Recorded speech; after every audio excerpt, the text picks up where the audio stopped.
Hello, in this video, we will understand the need for virtual destructor in C++.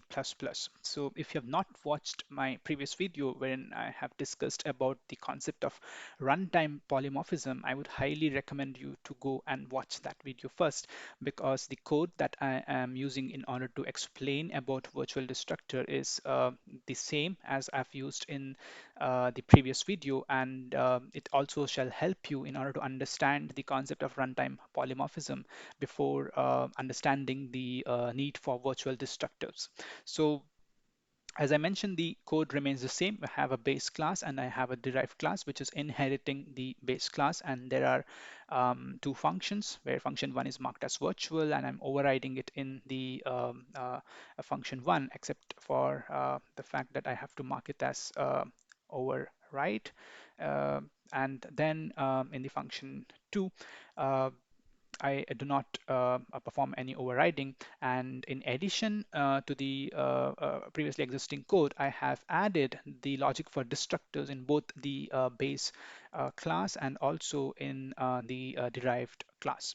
So now, if you're not aware, whenever we delete the object, the derived class destructor is invoked first, and then the base class destructor is invoked. So I'll now go ahead and comment these two lines to begin with, because we are not focusing on runtime polymorphism here. We are focusing on the concept of virtual destructor.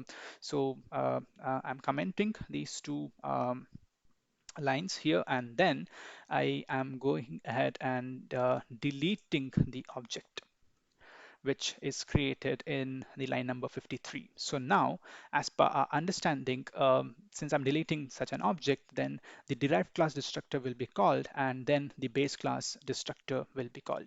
So I will go ahead now and I will compile this code, and let's observe the output.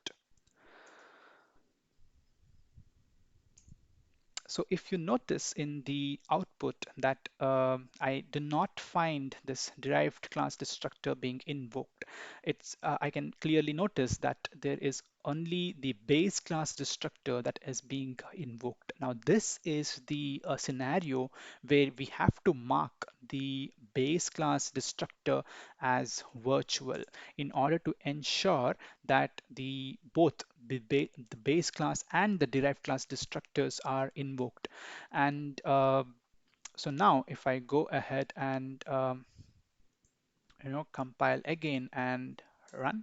So now you can notice that both the derived class and the base class destructors are invoked, and also in the exact same order that we discussed earlier, that the derived class destructor will be invoked first and then the base class destructor. So this is the concept and the need for virtual destructors. When you have an object of the type base class pointing to the derived class, and you have performed the overriding, and you delete such an object, then only the